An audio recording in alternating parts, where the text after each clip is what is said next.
Hello बच्चों, क्या हाल चाल? सब बढ़िया। आज हम पढ़ेंगे सिविक्स का चैप्टर 6, क्लास 8 का चैप्टर है ये। अंडरस्टैंडिंग और क्रिमिनल जस्टिस एंड सिस्टम, यानी कि जो भी हमारा सिस्टम है जिस पे काम करता है कौन? क्रिमिनल जस्टिस, यानी कि जितने भी क्रिमिनल होते हैं जो उनको जस्टिस दिलवाता है, ठीक है। जो क्रिमिनल होते हैं, एक्चुअली में क्रिमिनल होते हैं, उनको जो जेल भेजता है उसके बारे में पढ़ेंगे। एक्चुअली में इस एक चैप्टर में बस कहानी है, ठीक है। कहानी के माध्यम से, जैसे आप कोई बुक पढ़ते होंगे मार्वल की या डीसी की, मार्वल डीसी जानते हैं ना, कॉमिक बुक आती है, तो ऐसे ही इसमें भी एक कॉमिक बुक की तरह स्टोरी दिया गया है। उसी स्टोरी में से आपके एग्जाम में आंसर आएगा, ठीक है। तो चलिए शुरू करते हैं। उसके पहले पहले ये कुछ टॉपिक दिए गए हैं, इंट्रोडक्शन दिया है, उसको पढ़ लेते हैं। कह रहा है, आपने देखा होगा या हम सभी ने देखा होगा कि जब भी कोई जगह पे कोई कांड होता है, कांड यानी कि कोई मैटर वगैरह हो, झगड़ा वगैरह हो जाता है, तो हम क्या करते हैं? सबसे पहले पुलिस को फ़ोन करते हैं ना। पुलिस आती है हमेशा, जैसे आप देखते होंगे मूवी में या पिक्चर में, जो ही कभी, जैसे हमेशा की तरफ पुलिस आती है और जो वायलेंस करता है, यानी कि जो झगड़ा करता है, उसको उठा के ले जाती है और जेल में बंद कर देती है, ठीक है।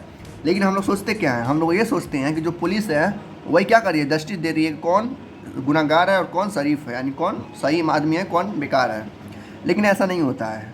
वो बस उठा के जेल में ले जाती है, लेकिन उसके आगे का काम कौन करता है? जज करते हैं, यानी कि जो कोर्ट में बैठते हैं वो सारा काम करते हैं, ठीक है। पुलिस बस का काम क्या है? बस आएगी, जो आरोपी होंगे उनको उठा के ले जाएगा, जेल में बंद कर देगी। उसके बाद जो सारा काम होगा कौन करेगा? सिस्टम करेगा, यानी कि जज करेंगे।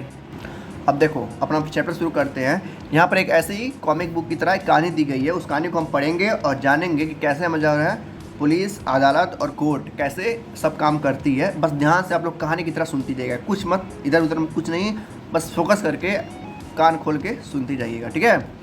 यहाँ पे दो लोग रहते हैं, ठीक है, एक वाइफ और एक हस्बैंड, और तीसरा कौन रहता है? उसकी नौकरानी रहती है। तीनों का नाम क्या रहता है? देखो, सबसे पहले जो उनकी वाइफ रहती है उनका नाम रहता है मिसेस सिंधे। नाम नहीं दिया गया है, बस मिसेस सिंधे कहा गया है। और जो उनकी वाइफ है, सॉरी, जो उनके पति हैं, उनका क्या नाम है? सिंधे, ठीक है, मिस्टर सिंधे। और जो उनकी नौकरानी रहती है उनका नाम रहता है शांति हेम ब्राह्म। अब चलिए कहानी शुरू करते हैं। दोनों को जाना रहता है, यानी कि हस्बैंड वाइफ को जाना रहता है किसी शादी में, किसी के शादी में जाना रहता है। भाई खूब सज सवर के जाती हैं लोग, जानवर करते हो कि किस तरह से औरतें सजती संवरती हैं, कितना टाइम लेती हैं। तो वो जाती हैं अपने रूम में, किसी ड्रॉवर जो होता है, अलमारी का ड्रॉवर, उसे खींचती हैं और उसी में वो रखी रहती हैं क्या? अपना जेवर, ठीक है, यानी कि अपना हार रखी रहती हैं। शादी के समय सब लोग पहनते हैं। तो वो जाती हैं, जैसे उनके पति कहते हैं जाओ जल्दी पहन के आओ, हम लोग को चलना है, लेट हो रहा है। तो वो जाती हैं, ड्रावर में खोलती हैं, देखती है उसमें हारी गायब है, यानी कि उसमें हार ही नहीं रहता है, ठीक है। देखो, खींच रही है ना ड्रावर और कह रही हैं मुझे 100% था कि मैंने ड्रावर में ही रखा था, ठीक है, वेयर कुड इट बी, ये कहाँ गया यहाँ से, वो सोचती है ऐसा, ठीक है। तो ये बोलते हैं mister Shinde, hurry up, we are going to be late for the wedding, जल्दी करो, हम शादी के लिए लेट हो रहे हैं, ठीक है। कौन कहता है? मिस्टर सिंधे कहते हैं। तो रिप्लाई में कहती है मिसेस सिंधे, रुकिए, I can't find my gold chain, मेरा गोल्ड चेन नहीं मिला, यानी कि जो मेरे चेन है वो सोने का, वो मिल नहीं रहा है, मैंने ड्रॉवर में रखा था। मुझे लगता है कि शांति ने चुरा लिया है, यानी कि शांति जो उसकी नौकरानी है, इन्हें लगता है मिसेस सिंधे को कि शांति ने चुरा लिया है। क्यों चुरा लिया है? क्योंकि वो हमेशा उस रूम को साफ़ सफाई करती रहती है, मतलब उस रूम में लंबे समय तक बिताती है। जैसे मान लेते हैं घर में 3-4 कमरे हैं, तो उस 3-4 कमरे में से सबसे ज़्यादा कहाँ रहती है? वो इनके रूम में रहती है, क्योंकि हो सकता है कुछ उनका साफ़ सफाई करने में ज़्यादा मन होता हो। तो वही कह रही है ये मिसेस सिंधे कि शांति ने हो सकता है चुराया है, मुझे शक है, क्योंकि वो सारा दिन मेरे रूम में रहती है, दिन भर सब पता नहीं क्या साफ़ सफाई करती रहती है, ठीक है। अब बताता है शांति का। Shanti Harman was working in the house past 3, यानी कि जो शांति हरमैन है, ठीक है, जो शांति उनकी नौकरानी है, उस घर में लगभग 3 साल से काम कर रही होती है, यानी कि जो 3 साल से वो काम कर रही होती है उस घर में, और अभी तक कोई केस नहीं आ रहा था। लेकिन 3 साल बाद ये केस आता है कि सोने का हार गायब हो गया, ठीक है। तो जो सिंधे रहती हैं, यानी कि उनकी पत्नी जो रहती हैं, बुलाती हैं शांति को, शांति इधर आओ, क्या तुमने चोरी करना भी शुरू कर दिया? देखो, ये कह रही हैं क्या तुमने चोरी करना भी शुरू कर दिया? अब मेरा चैन लाओ जो तुमने चुराया है, हाथ ऊपर करो, मुझे सर्च करना है। तुम कहीं अगर तुमने नहीं दिया तो मैं पुलिस को फ़ोन करूँगी, ठीक है, इसलिए तुम मेरा चैन लुटा दो, यानी कि वापस कर दो।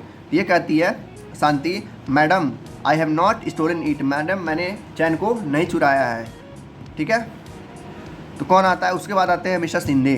सिंधे कहते हैं कि हाथ ऊपर करो, मुझे तुम्हें सर्च करना है, यानी कि तुमको देखना है कहीं तुम्हारी जेब में तो पैसा नहीं पड़ा है, या जेब में तुम्हारे हार तो नहीं पड़ा है। तो वो सर्च करते हैं, तो उन्हें एक लिफाफा मिलता है, इनवलप होता है, यानी कि लिफाफा, तो उन्हें लिफाफा मिलता है, उसमें 10,000 रुपये रहते हैं। जैसे ही उनको 10,000 रुपये मिलते हैं उस लिफाफे में, ये लगते हैं उनको डांटने, यानी इसकी मतलब यानी कि डांटने लगते हैं शांति को कि ये पैसे कहाँ से आए, जरूर तुमने उस सोने को चैन को बेच के ही पैसे ये लिए होंगे। तो शांति कहती है साहब मेरा भाई और मैं इस पैसों को लगभग 1 साल से जुटा रहे हैं एक भैंस खरीदने के लिए। क्या खरीदने के लिए? एक भैंस खरीदने के लिए, ताकि जब हम गांव जाएं इस गांव को इस भैंस को लेते जाएं और वहाँ पर हम इसकी सेवा करें और ये हमें दूध जो भी है होगा। क्या कहती है शांति कि साहब मेरा भाई और मैंने लगभग साल भर से ये 10,000 रुपये जुटाए हैं एक भैंस खरीदने के लिए, ताकि जब हम गांव वापस जाएं तो उस भैंस को लेकर जाएं। ठीक है मैडम, मैं इनोसेंट हूँ, यानी कि मैंने चोरी नहीं की है। कौन कहती है? शांति कहती है। उसके बाद से जो सिंधे रहते हैं, इनके जो पति रहते हैं, वो कहाँ चले जाते हैं? वो चले जाते हैं पुलिस स्टेशन में। तो कहते हैं इस पुलिस से, ठीक है, जब जाते हैं स्टेशन में कहते हैं मैं एक FIR लिखवाने के लिए आया। FIR मैंने बताया था पहले चैप्टर में क्या होता है। सबसे पहले कोई क्राइम होता है तो जाके FIR लिखवाते हैं, ठीक है। तो इन्होंने भी, यानी कि मिस्टर सिंधे ने भी कहाँ गया? पुलिस स्टेशन में गए और बोला कि मुझे FIR लिखवाना है। किस पे FIR लिखवाना था? एक चोरी पे जो मेरे घर में हुआ है, और मेरे मेड ने, मुझे लगता है कि मेरे मेड यानी कि मेरी नौकरानी ने ही उस चोरी को अंजाम दिया है। और चोरी में क्या चोरी हुआ है? मेरे वाइफ का नेकलेस, यानी कि जो मेरे वाइफ का नेकलेस था वो भी सोने का था, वो शांति ने चुरा लिया है। उसी पे मुझे FIR करना है। तो पुलिस ने कहा ठीक है चलो करते हैं। तो सब इंस्पेक्टर SI, जिसका नाम था क्या? राव नाम था। क्या नाम था? SI Rao. Record mister Shinde FIR, यानी कि सिंधे और मिसेस राव, मिस्टर राव। राव कौन था? SI थे उस स्टेशन के, ठीक है। तो वो क्या करते हैं, जाते हैं इनको लिया के और FIR को लिखते हैं। तो एक कैरेक्टर नया और आ गया। कौन आ गया? SI राव। तो 4 कैरेक्टर हो गए, यानी कि 4 लोग हो गए। अब देखते हैं आगे। FIR होने के बाद, यानी FIR लिखने के बाद मिस्टर सिंधे कहाँ जाते हैं? सब इंस्पेक्टर के साथ वापस चले आते हैं, ठीक है, घर पे। तो जो है राव रहते हैं, यानी कि SI राव रहते हैं, वो घर पे आते हैं और शांति से कहते हैं कि तू तुम्हारा जो इन्वलप है वो हमें दे दो, मैं इसको रख देता हूँ, अगर तुम मतलब बेकसूर होगी तो लेते जाना। मतलब कहने का मतलब ये था उनका। तो क्या कहते हैं? शांति से कहते हैं कि तुम्हारा इन्वलप मैं रख रहा हूँ, जब तक तुम बेकसूर नहीं होती तब तक तुम कहाँ रहोगी? जेल में रहोगी, और इस इन्वलप को मुझे दे दो। तो शांति दे देती है, बेचारी क्या कर सकती है। तो शांति को अरेस्ट कर लेते हैं और उसको पुलिस स्टेशन लेके चले जाते हैं। मैं एक चीज़ बताना भूल गया, एक्चुअली में जो ये पूरी कहानी है ना, ये डेट वाइज है, ठीक है, उसको भी देख लीजिए।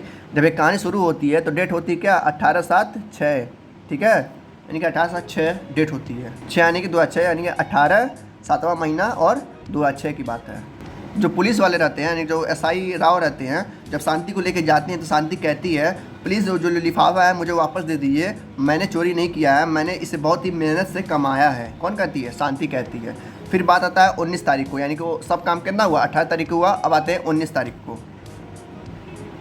अब आता है 5वां कैरेक्टर, यानी कि 5वां इंसान। क्या नाम रहता है उसका नाम रहता है सुशील। सुशील कौन रहता है? देखो, ये शांति का भाई रहता है, यानी कि जो नौकरानी रहती है। बोली ना मैंने पहले बताया ना कि शांति और उसका भाई मिलकर 10,000 रुपये इकट्ठा किए रहते हैं भैंस खरीदने के लिए, ठीक है, बुल खरीदने के लिए। तो वही सुशील का भाई आता है चौकी पे, यानी कि पुलिस चौकी पे आता है और कहता है कि मेरे बहन को छोड़ दीजिए, उसने चोरी नहीं की। देखो लिखा है ना, सुशील शांति ब्रदर अराइव एंड प्लीड मैंने कि कहता है SI राव से कि रिलीज़ कर दीजिए शांति को, उसने चोरी नहीं की है। तो जवाब में कौन आता है? सुमित्राव जी कहते हैं, ये कहते हैं जो तुम्हारी बहन है शांति, वो चोरी की है और चोरी के जुर्म में अंदर है। अगर तुम्हें उसकी रिहाई चाहिए तो कोर्ट में जाओ और उसके लिए बेल ऑर्डर लाओ, यानी कि इसे कहाँ भेजते हैं? इसे कोर्ट में भेजते हैं कि तुम कोर्ट में जाओ और जज साहब से एक बेल ऑर्डर करा के लाओ। तो सुशील कहता है, ये कहता है कि मैं चला तो जाऊंगा लेकिन मुझे एक लॉयर चाहिए, लॉयर को देने के लिए पैसे चाहिए और मेरे पास पैसे नहीं है, क्योंकि आपने सारा पैसा जब्त कर लिया है और मेरे साथ बिना पैसे के कोई खड़ा नहीं रहेगा। कौन कहता है? सुशील कहता है।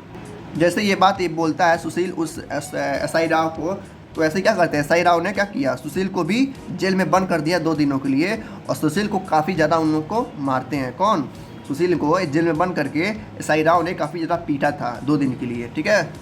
और उनके साथ जो 3 और जो कांस्टेबल थे इनके साथ, SI राव के साथ, वो भी लोग क्या करते हैं, इसको मारते हैं खूब, यानी कि डंडे मारते हैं सुशील को। ये लोग जो पुलिस वाले रहते हैं, यानी जो SI राव रहते हैं, उनके जो कांस्टेबल रहते हैं, कुछ जबरदस्ती मार के बुलवाते हैं कि तुम कॉन्फेस करो, यानी कि तुम मानो तुम और तुम्हारी बहन मिल के अलग अलग घर में जाके चोरियां करते हो। ऐसा जबरदस्ती ये लोग करवाते हैं, जो कि वो लोग नहीं किए रहते हैं, पता नहीं किए नहीं रहते हैं कि नहीं किए रहते हैं, लेकिन जो पुलिस वाले होते हैं वो मार के इनसे बुलवाते हैं कि तुम कन्फेस करो, तुम मानो कि तुमने चोरी, यानी कि तुम और तुम्हारी बहन ने मिल के चोरी की है, कन्फेस करो नहीं तो मारते रहेंगे तुमको। जब तक मार रहे थे तब तक एक और चोरी होती है। लिखा है ना, there have been other complaint of theft of jewellery from Shinde neighbourhood, यानी कि सिंधे का जो घर था उसके पड़ोसी में एक और चोरी हो जाती है। ठीक है, मतलब उसके जो सिंधे थे, मिस्टर सिंधे और मिसेस सिंधे थे, उनके पड़ोसी के घर में भी चोरी हो जाती है। जो सुशील है वो लगातार कहता रहता है कि मैं एक इनोसेंट फैक्ट्री वर्कर हूँ, मैं फैक्ट्री में काम करता हूँ, मुझे कृपया जाने दीजिए। तो पुलिस क्या करती है, मारने पीटने के बाद फिर 2 दिन बाद उसको छोड़ देती है। किसको छोड़ देती है? सुशील को। अब तारीख आता है कब? 23 तारीख को, यानी 23/8/2006 को। अब क्या होता है, देखो सुशील जाता है, बाद महीने बाद कोशिश करता रहता है और ठीक 1 महीने बाद शांति को क्या मिल जाता है? जेल, यानी कि बेल मिल जाता है, जेल से बाहर आ जाती है। कितने महीने बाद? 1 महीने बाद। किसकी वजह से? सुशील की वजह से। लेकिन ये छूटने के बाद क्या करती है, किसी पे भरोसा नहीं करती है और कहती है कि मेरा 20,000 रुपया भी ये लोग क्या करेंगे, चोरी कर लेंगे।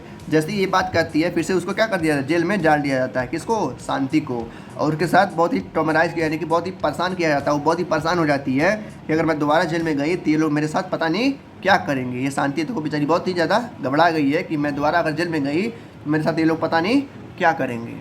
शांति कहती है, मतलब कहती नहीं, सोच रही होती है दिमाग में अपने कि क्या मैंने ये किया है, मतलब वो कहती है क्या मैंने ये किया, क्या मैं ये कर सकती हूँ कि मैं 3 साल से उस घर में काम कर रही हूँ और अभी तक मैंने पूरी ईमानदारी से काम किया है और 3 साल बाद ये लोग कहते हैं कि मैंने चोरी की है। ये शांति सोच रही होती है मैं ऐसा कभी नहीं कर सकती। ठीक है, मैं बस जेल के पीछे इसलिए हूँ क्योंकि मेरी मैडम ने बस मेरे ऊपर शक किया है और उस शक की वजह से मैं जेल में बंद हूँ और लगभग मैं 1.5 महीने से जेल में बंद हूँ, बस मेरी मैडम के शक करने की वजह से। अब डेट आता है कब? 14 तारीख को 9वें महीने में, यानी कि जो कांड चल रहा था कब चल रहा था? 8वें महीने में चल रहा था। अब 1 महीने के बाद है, यानी कि 14 तारीख को आता है, 14/6/2006 को, यानी 14/9/2006 को। फिर उसके बाद यानी 14 तारीख को जो पुलिस है एक चार्जशीट बनाती है मजिस्ट्रेट कोर्ट में, यानी कोर्ट में उसको लेके जाया जाता है शांति को। और पुलिस वालों ने क्या बना दिया, एक चार्जशीट बना दिया है कि शांति ने क्या किया है, चोरी किया है उस हार का। लेकिन क्या कहती, शांति कहती है कि मेरे पास कोई लॉयर नहीं है लड़ने के लिए, क्योंकि मेरे पास पैसे नहीं है कि मैं लॉयर को हायर कर सकूं, जिसके लिए मुझे क्या चाहिए, पैसे चाहिए होंगे लॉयर को हायर करने के लिए। लेकिन क्या किया जाता है देखते हैं। तो रिक्वेस्ट करती है कोर्ट से कि मुझे भी एक लॉयर दिया जाए क्योंकि मेरे पास पैसे नहीं है कि मैं लॉयर को हायर कर सकूं। तो वहाँ के जो मजिस्ट्रेट रहते हैं, यानी कि जो वहाँ का जज रहता है, एक लॉयर को अपॉइंट करता है, यानी कि एक एडवोकेट को अपॉइंट करते हैं कमला के लिए कि ठीक है तुम्हारे पास पैसे नहीं है कि मैं तुम्हारी तरफ से एक लॉयर को हायर कर दे रहा हूँ, जिसका नाम रहता है कमला रॉय। ये 5वां इंसान है जो इस कैरेक्टर में इस कहानी में आ रहा है। क्या नाम है? कमला रॉय। क्या करती है ये लॉयर रहती हैं किसकी? शांति के बचाने के लिए, यानी शांति को बचाने के लिए काम करते हैं। कौन? कमला रॉय। अब आगे बढ़ते हैं। अब यहाँ पर हमें एक नोट बताया जा रहा है कि अकॉर्डिंग टू आर्टिकल 22, यानी कि आर्टिकल 22 के हिसाब से, यानी कि जो हमारा संविधान लिखा गया है उसमें एक आर्टिकल 22 है, ठीक है, नियम है 22। उसमें लिखा गया है कि कोई भी इंसान अगर मतलब आरोपी पाया जाता है तो उसको क्या किया जाएगा, एक लॉयर दिया जाएगा। तो उसी के राइट्स के हिसाब से शांति को लॉयर मिलता है जिसका नाम रहता है कमला रॉय। कौन देता है? मजिस्ट्रेट देते हैं, ठीक है, उसको बचाने के लिए। और एक आर्टिकल और आता है आर्टिकल 39A। ये भी क्या है? कॉन्स्टिट्यूशन का ही एक क्या बोलते हैं आर्टिकल है, जिसकी वजह से हर राज्य में, एक राज्य में नहीं पूरे भारत में जितने भी राज्य हैं 28-29, हर राज्य में ये नियम है कि जितने भी जज हैं, ठीक है, और कोई गरीब इंसान है और उसको फंसाया जा रहा है, अगर वो लड़ना चाह रही है क्या किया जाएगा, उसको एक लॉयर दिया जाएगा गवर्नमेंट की तरफ से, ठीक है, और उससे कोई फीस नहीं लिया जाएगा। तो ये 2 आर्टिकल बताए गए हमको 22 और 39A, इसका ध्यान रखिएगा। आगे बढ़ते हैं कहानी में। फिर बाद में जो एडवोकेट रहती हैं कमला रॉय, वो मिलती हैं शांति से कहाँ पे? कोर्ट में।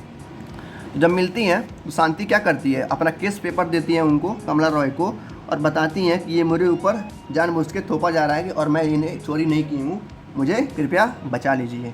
इसका भाई कहता है, सुशील कहता है कि जो उन्होंने 10,000 रुपया पाया शांति के जेब में या इन्वेलप में, उन लोगों ने सोचा कि ये जेब जो पैसा है चेन बेच के लाए हैं लोग, लेकिन हमने वो चेन बेच के पैसा नहीं लाया है, वो हमने साल भर मेहनत करके कमाया है। कौन कह रहा है? सुशील कह रहा है। देखो इन कह रहा है, they found 10,000 Shanti trunk and said that this was the money she got from the stealing but that is money that we have saving up together, यानी कि एक साथ मिलकर वो पैसे को हमने सेव किया साल भर के लिए। अब डेट आता है कब? 11 तारीख को, यानी 11/12/6 यानी कि दिसंबर का महीना आ गया, ठीक है। 6 से 9 आया, 9 से 12 आ गया। अब देखते हैं इसमें जब एक कागजात के साथ कोर्ट में जाती हैं, जो वकील रहता है बताता है, सब कुछ बताता है कोर्ट साहब को, यानी कि जज साहब बताता है कि ऐसा ऐसा काम हुआ था और शांति के पास से 10,000 रुपये मिले थे, और जिसकी वजह से उन लोगों ने सोच लिया कि ये चेन बेच के ही 10,000 रुपया ये लोग लिए हैं। लेकिन ये 10,000 रुपया कैसे आया है, इनके पास मेहनत करके आया है। तो बताते हैं जज को। फिर बाद में शांति कहती है कि मैं आपसे गुजारिश करती हूँ कि मैं गिल्टी नहीं हूँ, गिल्टी यानी कि मैं दोषी नहीं हूँ, और मुझे क्या चाहिए, एक ट्रायल चाहिए। ट्रायल यानी कि मुझे एक क्या चाहिए, एक प्रोटेक्शन चाहिए जिसकी वजह से मैं बच सकूँ। भाई जाहिर सी बात, चोरी नहीं की है तो क्या कहती है कि मैं गिल्टी नहीं हूँ, और गिल्टी रहती तो वो ये नहीं कहती, ठीक है। गिल्टी रहती है, गिल्टी का मतलब है कि आप दोषी हैं, या लिखनी है क्या लिखा है, नॉट लिखा है, यानी कि आप दोषी नहीं हैं। वो कहती है शांति कि मैं दोषी नहीं हूँ, कृपया मुझे एक ट्रायल दीजिए। अपडेट आता है 8/3/7 को, यानी कि 7वां महीना आ गया, यानी 7वां अगला साल आ गया। सोचो, अब मार्च की बात है, 8 मार्च 2007 की बात है। कोर्ट में सबको लाया जाता है। कोर्ट में कौन कौन आता है, प्रोसिक्यूटर आते हैं, यानी कि जो शांति रहती है वो आती है, मिस्टर और मिसेस सिंधे आते हैं एज अ विटनेस के तौर पे, यानी कि एक सबूत के तौर पे, ठीक है। उस कोर्ट में जो वकील रहते हैं वो पूछते हैं कि बताइए मिसेस सिंधे, उनकी पत्नी से पूछते हैं, सिंधे की पत्नी से, कि बताइए मिसेस सिंधे कैसे ये गोल्ड चेन खो गया, मतलब मुझे बताइए, या जज साहब को बताइए कि कैसे ये गोल्ड चेन खो गया। तो कहती है मिसेस सिंधे कि मैंने चेन जो है, जो मेरा गोल्ड का चेन है, वो मैंने ड्रॉवर में रखा था और शांति ने उसे चुरा लिया। कोई भी बाहर से नहीं आया था सिवाय शांति के, क्योंकि शांति रूम में मेरे लगातार रहती थी, मतलब दिन भर से आती थी तो वहीं मैक्सिमम टाइम बिताती थी मेरे रूम में ही। फिर कहती है कि मेरे पति ने उसको सर्च किया, यानी कि उसके जेब में देखा, उसकी जेब में 10,000 रुपया मिले थे एक इनवलप में। कौन कहती है, मिसेस सिंधे कहती हैं।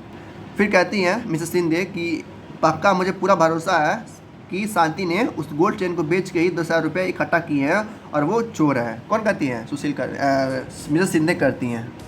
फिर आती हैं कौन, कमला रॉय, यानी कि शांति की लॉयर आती हैं उससे क्रॉस एग्जामिन करने की, कुछ सवाल और पूछने। किससे, मिसेस सिंधे से, कि आप सही बोल रही हैं कि नहीं बोल रही हैं। तो कमला पूछती हैं किससे, इनसे, सिंधे जी से। फिर ये कहती है कमला रॉय कि आपने जो आपने कहा है उसके हिसाब से मुझे ये लगता है कि आपने देखा नहीं है कि चोरी करते हुए, यानी कि शांति को चोरी करते हुए नहीं देखा आपने। कौन कहती है, कमला रॉय कहती है। किससे, मिसेस सिंधे से, कि मुझे नहीं लगता कि आपने चोरी करते हुए देखा है शांति को, और ना ही आपने शांति के पास से चेन पाया है, अपना गोल्डन चेन। और इसके अलावा वो आपके घर में 3 सालों से काम कर रही है, और इन 3 सालों में कभी भी चोरी का कोई भी केस नहीं आया है। बस ये लास्ट है जो आप कह रही हैं कि वो चोरी किया है, लेकिन ना ही आपने चोरी करते हुए देखा है और ना ही उसके पास से कोई चेन मिला है। और इसके बावजूद भी अब 3 सालों से लगातार हर महीने उसके 1,000 रुपया देते आई हैं। कौन कहला है, कमला रॉय कहती हैं। किससे, मिसेस सिंधे से। फिर ये होता है अगले दिन का, यानी कि 20/4/2007 का बात है, यानी कि अगले महीने की बात होती है। फिर एडवोकेट आती हैं उस कोर्ट में और सुशील से पूछती हैं कि, मतलब बताती हैं, सुशील मतलब जो जज है वहाँ बैठे रहते हैं, बताते हैं जज को कि सुशील और उसके भाई ने बड़ा ही मेहनत करके उस 10,000 रुपये को जुटाया था, जो कि शांति के इनवलप से मिला था। किसको, सिंधे को। जब ये ट्रायल, डेट कब, 14/5/2007 का बात है, ठीक है, यानी कि 5वें महीने में पहुँच गए हैं लोग। बताया जा रहा है कि जब ये ट्रायल कंप्लीट हो रहा था, यानी कि लगभग कंप्लीट हो गया था, तब तक जो सुशील है, उसका भाई है शांति का, उसको पता चलता है कि इंस्पेक्टर शर्मा थे एक, ठीक है, उनको क्या मिला है, एक गैंग मिला है जो घरों में जाकर चोरियाँ करते थे, ठीक है। तो ये बात आके कमला रॉय बताते हैं, यानी कि अपनी बहन को जो लॉयर है उनको बताते हैं। फिर जो सिंधे को, यानी कि सिंधे और मिस्टर सिंधे को बुलाया जाता है, कहाँ पे, कोर्ट में बुलाया जाता है, और साथ ही साथ इनको इंस्पेक्टर शर्मा को भी बुलाया जाता है उस कोर्ट में। फिर कमला रॉय पूछती हैं कि इंस्पेक्टर शर्मा बताइए आपको क्या देखा और क्या मिला है, हमें बताइए, ठीक है। कौन पूछती हैं, कमला रॉय पूछती हैं। तो इसके क्वेश्चन के हिसाब से बताते हैं इंस्पेक्टर शर्मा उस जज में, सॉरी उस कोर्ट में, कि ये जो चैन है ये हमें मिल गया है और इसे चुराया था कुछ लोगों ने, एक ग्रुप ऑफ गैंग है यंग मैन का, यानी कि जवान 2-3 लड़के हैं, वही मिल के चोरी कर रहे थे, तो हमने उन्हें पकड़ा है, और ये चैन जो है मिसेस सिंधे का है, ठीक है। कौन बताता है, इंस्पेक्टर शर्मा बताते हैं उस कोर्ट में। और जो चोर रहते हैं वो एडमिट भी करते हैं कि हाँ हम इनके घर में गए थे, मिसेस सिंधे घर में गए थे और चोरी किए थे उनके चेन को। अब बात आती है कब, 5/7/2007 में, यानी कि 2 महीने फिर से बाद जजमेंट होता है। तो 15/7/2007 को जो है जज आते हैं उस कोर्ट में और फिर अपना फैसला सुनाते हैं। उसके पहले जो हमारी इंस्पेक्टर शर्मा था वो सब बता चुका था। तो एडवोकेट रॉय कहती हैं किससे, जज साहब से, कि देख लीजिए पूरी तरह से जो मेरी क्या बोलते हैं, मेरी जो कस्टमर है, जो भी मतलब शांति हैं, वो पूरी तरह से क्या है, बेगुनाह है, और शांति ने कोई भी चोरी नहीं की है।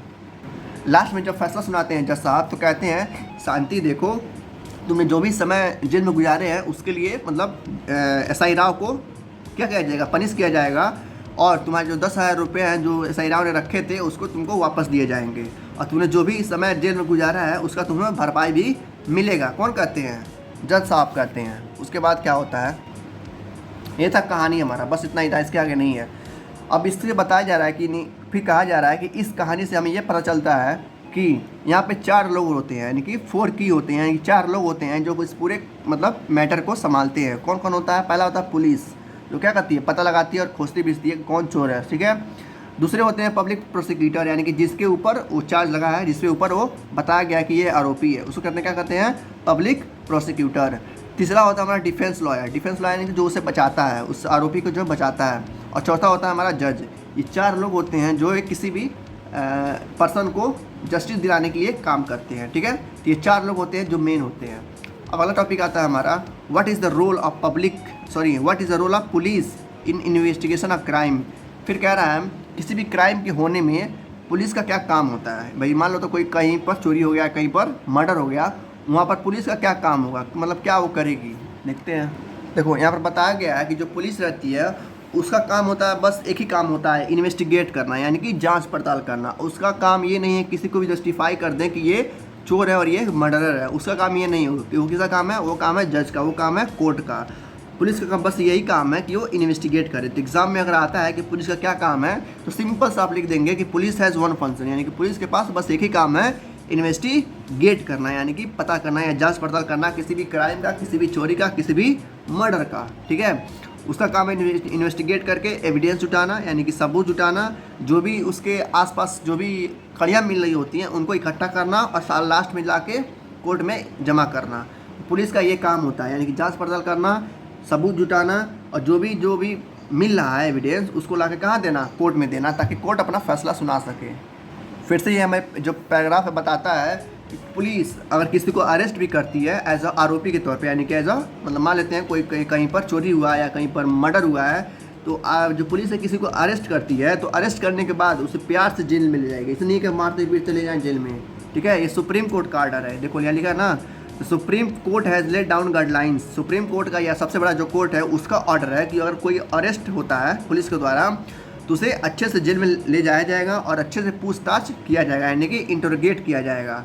जो भी चीज़ पूछना है अच्छे से पीटो, मार पीट के नहीं पूछना है। किसी भी पुलिस को, किसी भी मुजरिम को टॉर्चर नहीं करना है, ना ही पीटना है, ना ही किसी को शूट करना है। इन्वेस्टिगेशन के जरिए जब आप कुछ पूछ रहे हो, जांच पड़ताल कर रहे हो, तो किसी भी मुजरिम को पीटना नहीं है, टॉर्चर भी नहीं करना है और ना ही शूट करना है, ठीक है, क्योंकि ये राइट्स नहीं है, क्योंकि अधिकार नहीं है पुलिस का ये, ठीक है। अगर आपके साथ ऐसा होता है तो आप कंप्लेन कर सकते हैं सीधे कहाँ पर, हाई कोर्ट या सुप्रीम कोर्ट में, कि मैंने इन्वेस्टिगेशन के दौरान पुलिस मुझे मारी थी, मुझे टॉर्चर की थी। लेकिन ऐसा नहीं करना चाहिए पुलिस को, क्योंकि ये सुप्रीम कोर्ट का ऑर्डर है।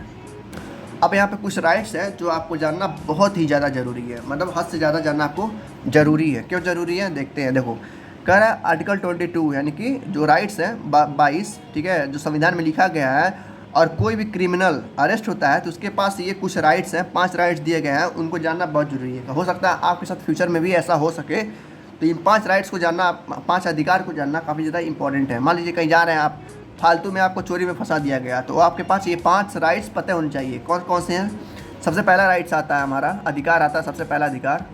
पहला राइट ये कहता है कि कोई भी इंसान अगर अरेस्ट हो रहा है, यानी कि आप जेल में बंद हो रहे हैं, अरेस्ट हो रहे हैं, तो पुलिस को बताना ये फर्ज है कि आप किस में अरेस्ट हो रहे हैं, यानी किस चीज़ में अरेस्ट हो रहे हैं, भाई क्या कांड किए हैं आपको अरेस्ट हो रहे हैं, ठीक है। आपको ये जानना बहुत ज़रूरी है कि ऐसा नहीं है कि बिना जाने ही आप अरेस्ट हो गए हैं, ठीक है। तो अगर आपको कोई अरेस्ट करने आ रहा है, पुलिस कोई भी पुलिस है, अगर आपको अरेस्ट करने आ रहा है तो आप मुझे पूरी तरह से पूछ सकते हैं कि मुझे किस जुर्म में अंदर लेके जा रहे हो, तो पुलिस को बताना पड़ेगा। दूसरा अधिकार आता है हमारा, और अरेस्ट होने के बाद 24 घंटे के अंदर ही कोर्ट में उनको पेश करना है। ऐसा नहीं है कि अरेस्ट कर लिए और जेल में रखे रहें 5-6 महीने तक, ऐसा नहीं होता है। अरेस्ट करने के तुरंत 24 घंटे के अंदर ही क्या करना है, प्रेजेंट करना है मजिस्ट्रेट के सामने, यानी कि जज के सामने उसको रखना है। ऐसा नहीं है कि आप अरेस्ट कर दिए 5-6-10 दिन तक रखे रहें, ये आपका अधिकार है। अगर आपको ऐसा नहीं किया जा रहा है तो आप कंप्लेन कर सकते हैं सीधे हाई कोर्ट या सुप्रीम कोर्ट में, और जो भी पुलिस वाला होगा उसको पनिश किया जाएगा। तो ये अधिकार, इसीलिए मैं कह रहा हूँ ध्यान सुनिए, सुनते रहिएगा अधिकार है। तो दूसरा अधिकार क्या है, 24 घंटे के अंदर आपको जज के सामने पेशी करना है, ताकि आप छूट सकें जल्दी से अगर आप दोषी नहीं हैं तो। तीसरा अधिकार है हमारा अगर आप अरेस्ट में यानी कि जेल में हैं, यानी कि आप कस्टडी में हैं, तो आपके साथ कोई भी टॉर्चर नहीं किया जाएगा, ना ही कोई भी आपको मारेगा। अगर कोई ऐसा करता है, यानी कि पुलिस आपके साथ टॉर्चर करती है, अगर आपको मारती है ज़बरदस्ती उगलवाने के लिए, तो आप भी क्या कर सकते हैं, कंप्लेन कर सकते हैं हाई कोर्ट या सुप्रीम कोर्ट में, तब भी पुलिस को पनिश किया जाएगा। चौथा हमारा अधिकार है, मान लेते हैं पुलिस वालों ने आपको इतना मारा कि आपने क्या किया, कन्फेस कर लिया झूठ में ही, मतलब आपने चोरी नहीं किया है, फिर भी आपको इतना मारा गया कि आप चोरी को क्या किए, कबूल कर लिए। लेकिन कबूल करने के बाद आप जब आपको जज के सामने लेके जाया गया, यानी कि जब आपको कोर्ट में लेके जाया गया, वहाँ आपने क्या कर सकते हैं, अपने जुबान को बदल सकते हैं। आप कह सकते हैं कि मैंने ये चोरी नहीं की है, पुलिस स्टेशन में मैंने इसलिए ये कबूल किया था क्योंकि इन लोगों ने मुझे बहुत ज़्यादा मारा था, तो इसका फ़ायदा उठा सकते हैं। ठीक है, मतलब मैंने समझ रहे हैं क्या कहना चाह रहा हूँ ना। अगर आपको पुलिस अरेस्ट करती है, अगर ज़बरदस्ती मारती पीटती टॉर्चर करती है उगलवाने के लिए, ताकि तुम कन्फेस करो, तुम जानबूझ के कहो कि मैंने चोरी किया है, तो आप वहाँ पर जेल में कह सकते हैं कि हाँ ठीक है मैंने चोरी किया, मैं मान लेता हूँ मैंने चोरी किया। लेकिन आप जैसे ही कोर्ट में जाएंगे, वहाँ पर आप क्या करेंगे, मना कर देंगे कि मैंने ये जानबूझ के किया था क्योंकि ये लोग मुझे बहुत ज़्यादा पीट रहे थे, मार रहे थे। ठीक है, पाँचवा अधिकार आता है हमारा। ठीक है, ये लास्ट वाला और इम्पोर्टेंट है, कह रहा है जो भी बच्चा या बच्ची 15 साल से कम है, यानी कि चाहे वो लड़की हो चाहे वो लड़का हो, ठीक है, अगर 15 साल से कम है तो उसे पुलिस स्टेशन में नहीं ले जाया जा सकता। ठीक है, अगर आपको मतलब आप कब हो, क्लास 8th में हो या 9th में हो या 10th में भी हो, ठीक है, तो आप क्या रहेंगे, 15 साल से कम ही रहेंगे। तो अगर आप 15 साल से कम है, अगर आपको पुलिस लेके जाती है पुलिस स्टेशन में, तो आप क्या कर सकते हैं, हाई कोर्ट में या सुप्रीम कोर्ट में कंप्लेन कर सकते हैं कि देखिए मैं 15 साल का नीचे हूँ और पुलिस मुझे ज़बरदस्ती लेके गई है, कहाँ पर, पुलिस स्टेशन में, मेरे बताने के बावजूद भी कि मैं 15 साल के नीचे हूँ। ठीक है, तो ये 5 अधिकार आपको जानना बहुत ही ज़्यादा ज़रूरी है। सुप्रीम कोर्ट ने, ये तो हो गया आपका अधिकार। अब कुछ पुलिस वालों का अधिकार है, यानी कि उनका फ़र्ज़ है, उस फ़र्ज़ को देखते हैं। सबसे पहला पॉइंट आता है, कहते हैं DK Basu guideline. DK Basu कौन, सुप्रीम कोर्ट के बहुत बड़े जज थे। उन्होंने कहा है कि अगर पुलिस किसी को भी अरेस्ट करती है, तो जब भी अरेस्ट कर रही है उस टाइम को क्या करेगी, नोट करेगी उसके चार्जशीट में, यानी जो भी चार्जशीट बनाएगी, जो भी नोट्स बनाएगी कोर्ट में देने के लिए, जब अरेस्ट करिए उस समय को देखेगी और उस समय को उसमें क्या करेगी, मेंशन करेगी, उस डेट को मेंशन करेगी जिस डेट को वो क्या कर रही है, अरेस्ट कर रही है, ताकि कोर्ट को पता चल सके किस डेट को कितने बजे अरेस्ट किया है पुलिस वालों ने। दूसरा पॉइंट ये कह रहा है कि अगर पुलिस किसी को अरेस्ट करती है, ठीक है, मान लेते हैं किसी अरेस्ट करती है किसी को भी, तो अरेस्ट करने के तुरंत बाद क्या करेगी पुलिस, उसके फैमिली वालों को इन्फॉर्म करेगी कि हमने आपके भाई को, हमने आपके बेटे को, हमने आपके चाचा को क्या किया, अरेस्ट किया है। मैंने बताना फ़र्ज़ था, मैंने आपको बता दिया है, तो पुलिस को बताना पड़ेगा किसी भी उनके फ्रेंड को। तो वही यहाँ भी कह रहा है कि पुलिस अगर किसी को अरेस्ट करती है तो इंटरोगेशन के पहले क्या करना पड़ेगा, उसके रिलेटिव को, उसके फ्रेंड को या उसके किसी भी चिंतक को बताना पड़ेगा कि मैंने अरेस्ट किया है। ठीक है, चौथा ये कह रहा है कि मान लेते हैं आपके जो फ्रेंड्स हैं, जो भी आपकी फैमिली है, जो भी आपके दोस्त हैं, वो डिस्ट्रिक्ट से बाहर रहते हैं। तो पुलिस वालों ने क्या किया, मतलब मान लेते हैं क्योंकि आपका फ़ोन नहीं लग रहा है, फिर भी फ़ोन लगने के बावजूद न भी तुरंत नहीं इन्फॉर्म कर पा रहे हैं, फिर भी कोई बात नहीं है, लेकिन 8 से 12 घंटे के अंदर पुलिस को किसी भी हालत में क्या करना पड़ेगा, इन्फॉर्म करना पड़ेगा कि आप अरेस्ट हो चुके हैं। तो ये बहुत ज़रूरी होता है। ठीक है, तो ये सब जानना चाहिए आपको। मान लेते हैं आप क्या हुआ, अरेस्ट हो गए और आपके फैमिली को पता ही नहीं है और पुलिस वाले आपको मारे जा रहे हैं, तो ये गलत बात है। तो आप क्या कर सकते हैं, कंप्लेन कर सकते हैं। अगला टॉपिक आता है हमारा, what is the role of जज। जज का क्या काम होता है, सबको पता है, जज का काम होता है फैसला सुनाना, लेकिन फैसला किस आधार पर सुनाता है वो हम देखेंगे इस पैराग्राफ में। कह रहा है कि जो जज होते हैं वो एक अंपायर की तरह काम करते हैं। अंपायर यानी नहीं होता क्रिकेट में अंपायर होता है, तो वैसे ही जज भी होता है, सब कुछ देखता है, सब कुछ सुनता है और सब कुछ एविडेंस जो है, सब एविडेंस को भी देखता है, उसके हिसाब से क्या करता है, अपना फैसला सुनाता है। उसके पहले हम कुछ और देख लेते हैं। कह रहा है जो जज होता है ना, वो अंपायर की तरह होता है एक गेम में, जो कंडक्ट करवाता है एक ट्रायल इम्पार्शली, यानी कि बिना किसी भेदभाव के कोर्ट में क्या करता है, क्रॉस एग्जामिन करवाता है, पूछताछ करवाता है आपस में। ठीक है, सारे गुनाहों को, यानी सारे जो मुद्दे रहते हैं उनको सुनता है, विटनेस को देखता है, सुनता है, एविडेंस को देखता है, सुनता है, और डिफेंस को भी सुनता है और देखता है। जो जज है वो डिसाइड करता है कि जो गिल्टी, यानी कि जो पर्सन अरेस्ट हुआ है वो गिल्टी है कि नहीं, यानी कि वो आरोपी है कि नहीं है। कैसे डिसाइड करता है, एविडेंस के आधार पे, जो उसको एविडेंस दिया गया है पुलिस के द्वारा, उस एविडेंस को देखता है, सबको, दोनों वकीलों के, दलालों को सुनता है, उसके बाद वो क्या करता है, अपना फैसला सुनाता है उस आरोपी के ऊपर कि वो आरोपी क्या है, आरोपी है कि नहीं है। He may send the jail to a person और इम्पोज फाइन ऑन बोथ। जो जज है वो क्या कर सकता है, उस पर्सन को जेल भी भेज सकता है और उस पर फाइन भी लगा सकता है यदि जज चाहे तो। डिपेंड करता है कि वो लॉ किस तरह का है, यानी किस तरह का वो क्राइम किया है, ठीक है। तो ये जज का काम होता है। अगला टॉपिक आता है what is fair trial. Trial क्या होता है, फेयर ट्रायल क्या होता है। यहाँ बताया जा रहा है फ्री ट्रायल में कि लास्ट मोमेंट पे क्या होता अगर जज ने शांति का केस कुछ अलग तरीके से बताया गया होता, यानी कि क्या होता अगर जो चार्जशीट की कॉपी है वो दिया नहीं गया होता जज के द्वारा, किसको, पुलिस को। फिर कह रहा है क्या होता अगर ये ट्रायल सीक्रेट लोकेशन पे होता, ठीक है, ना ही वह सुनील होता, सॉरी ना ही वह सुशील होता, ना ही कोई और होता, तब क्या होता। अब फिर कह रहा है फिर क्या होता अगर शांति का लॉयर जो है रॉय, ठीक है, वो मिसेस शिंदे के लिए काम करती, यानी कि शिंदे उसको पैसा देता और जो कमला रॉय थी जो शांति का लॉयर थी वो किसकी तरफ से लड़ती, शिंदे की तरफ से। तब क्या होता, तब तो फालतू में बेचारी शांति फंस जाती, उसको फालतू में जेल में भेजा जाता बिना किसी काम के। वो बेचारी चोरी भी नहीं की है तब भी उसको जेल में भेजा जाता। तो ये सब मतलब फेयर ट्रायल है, इसीलिए फेयर ट्रायल हर जगह होता है ताकि क्या कर सके, आरोपी को जस्टिफाई किया जा सके कि वो आरोपी है कि नहीं है। इसीलिए फेयर ट्रायल हर जगह किया जाता है। आपका भी हो सकता है अगर कोई फ्यूचर में गलती करते हैं तब।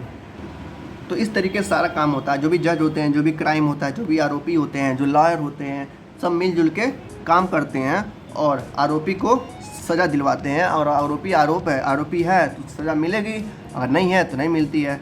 हमने पिछले चैप्टर में ये भी पढ़ा है कि कितने तरह के कोर्ट होते हैं। मान लेते हैं आपको चोरी नहीं की है, मान लेते हैं जो शांति है वो चोरी नहीं की है, लेकिन वो कहाँ गई है, डिस्ट्रिक्ट कोर्ट में गई है। डिस्ट्रिक्ट कोर्ट के जो जज थे उन्होंने कहा कि ठीक नहीं, शांति ने चोरी की है और उसका जेल भेजा जाएगा। तो शांति क्या करेगा, शांति कहेगी अपने भाई से कि तुम जाओ हाई कोर्ट में जाओ, वहाँ पे केस फाइल करो, फिर वहाँ 2-3 साल लड़ेगी। मान लो उसको वहाँ भी क्या हुआ, सज़ा ही मिला, यानी कि वो बेचारी फालतू में फंस गई वहाँ भी। फिर उसका भाई कहाँ जाएगा, फिर जाएगा सुप्रीम कोर्ट में, ठीक है। फिर उसको वहाँ पे क्या मिल गई, शांति मिल गई, ठीक है। मतलब कहने का मतलब यह शांति को फ्री कर दिया गया क्योंकि वो चोरनी नहीं थी। इस तरीके से आप मान लेते हैं अगर आपको सर्टिफाई नहीं है डिस्ट्रिक्ट कोर्ट से, हाई कोर्ट से, तो आप सुप्रीम कोर्ट में भी जा सकते हैं अपने जस्टिफिकेशन के लिए, यानी कि अपने रिहाई के लिए, ठीक है। बस इतना था चैप्टर। मिलते हैं नेक्स्ट चैप्टर में, तब तक के लिए thank you, good luck, take care.